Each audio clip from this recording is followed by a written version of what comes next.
महाराष्ट्र की राजनीति में चाचा भतीजे के बीच राजनीतिक उत्तराधिकार को लेकर यह विवाद नया नहीं है। आपको एक बार फिर एक कहानी याद आ गई होगी जब अजीत पवार शरद पवार आमने सामने आए।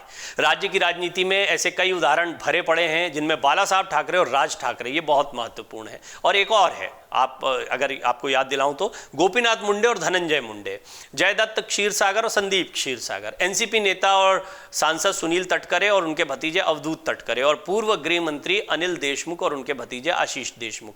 कई नाम हैं, इनमें से शायद कई नामों को आप नहीं जानते, लेकिन दो क्लासिक केस के तौर पर जानते हैं कि एक राज ठाकरे और बाला साहब ठाकरे और दूसरे अजीत पवार और शरद पवार। लेकिन बहुत सारी जगह पर चाचा भतीजा की ये लड़ाई देखने को मिलती है।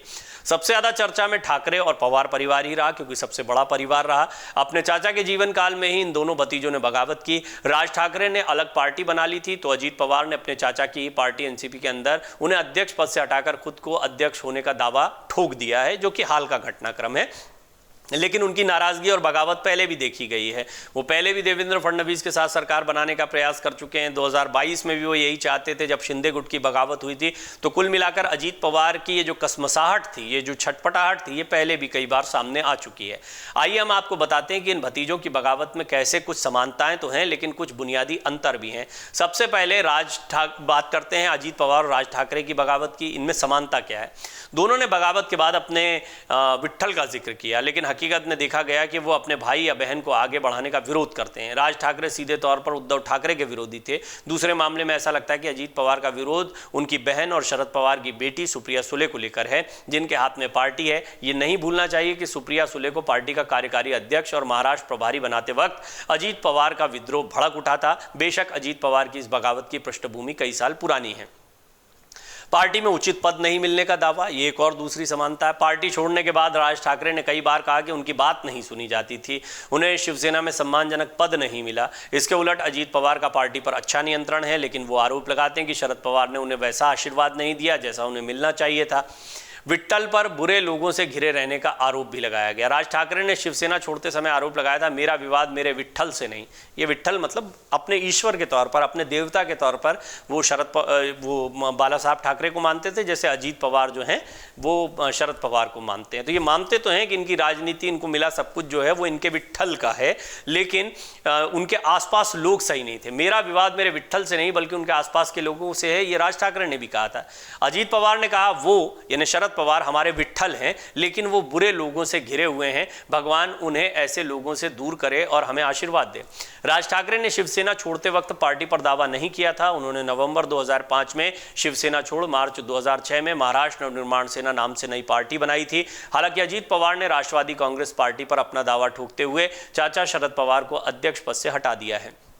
अजीत पवार बगावत कर सीधा सत्ता की कुर्सी पर बैठ गए। उन्होंने अपने 8 सहयोगियों के साथ महाराष्ट्र के उप मुख्यमंत्री पद की शपथ ली। दूसरी ओर राज ठाकरे ने जब से शिवसेना छोड़ी है तब से वो विपक्ष में बने हुए हैं। पिछले 15 सालों से उनकी पार्टी को एक बार भी सत्ता नहीं मिली है। बुनियादी अंतर यह है कि अजीत पवार आज ज्यादा शक्तिशाली दिखते हैं, राज ठाकरे उतने शक्तिशाली नहीं दिखते हैं। राज ठाकरे पार्टी को लेकर नहीं गए थे, उन्होंने महाराष्ट्र नवनिर्माण सेना के सामने के नाम से अपनी अलग पार्टी बनाई थी। अजीत पवार ने एनसीपी पर ही दावेदारी ठोक दी। यानी राज ठाकरे अगर उस समय शिवसेना पर दावे, इतना आसान नहीं था। लेकिन देखिए राज ठाकरे क्यों नहीं कर पाए? क्योंकि बाला साहब ठाकरे थे उस वक्त।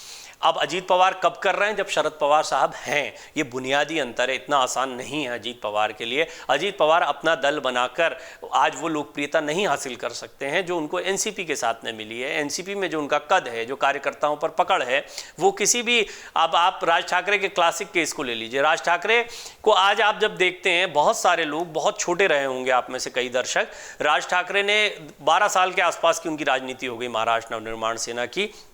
जब उन्होंने पार्टी को छोड़ा था तो ऐसा लगता था कि वो एक डैमेज कर देंगे शिवसेना को, लेकिन शिवसेना का नाम बहुत बड़ा था। पार्टी का ये नाम इसलिए महत्वपूर्ण था क्योंकि बाला साहब ठाकरे की पूरी जो विरासत थी वो इससे जुड़ी हुई थी। हिंदुत्व की जो पूरी राजनीति थी वो इससे जुड़ी हुई थी। तो इसका विचार ले गए राज ठाकरे।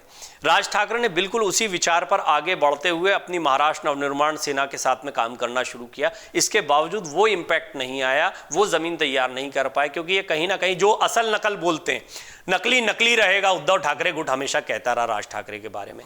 बाला साहब ठाकरे की नकल करने का आरोप लगाते रहे उन पर।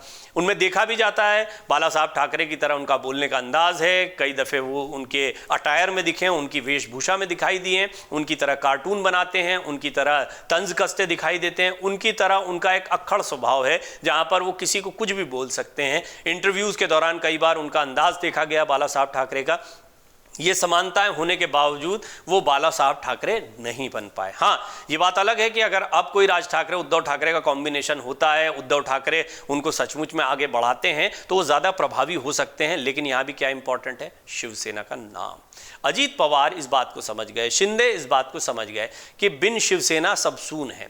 अब देखिए एकनाथ शिंदे के क्लासिक केस से समझिए कि उनके पास शिवसेना का नाम तो है लेकिन ठाकरे सरनेम नहीं है। यहां भी मामला फंस गया। चुनाव इतना आसान नहीं होगा जब जनता के बीच में उतरेंगे। अजीत पवार के पास में पवार सरनेम भी है और एनसीपी का नाम भी वो पकड़ने की कोशिश कर रहे हैं, लेकिन शरद पवार के रहते हुए वो पार्टी को यूं ही ले जाएंगे, ये बहुत मुश्किल उनके लिए साबित होने वाला है। अमर उजाला अब आपके टीवी पर भी। अपने स्मार्ट टीवी पर यूट्यूब पर सर्च करें अमर उजाला, चैनल सब्सक्राइब करें और देखें ताजा खबरें, वो भी HD क्वालिटी में। और हाँ, बेल आइकन दबाना ना भूलें ताकि हर खबर हो आपके घर। अमर उजाला, निष्पक्ष, निर्भीक, निरंतर।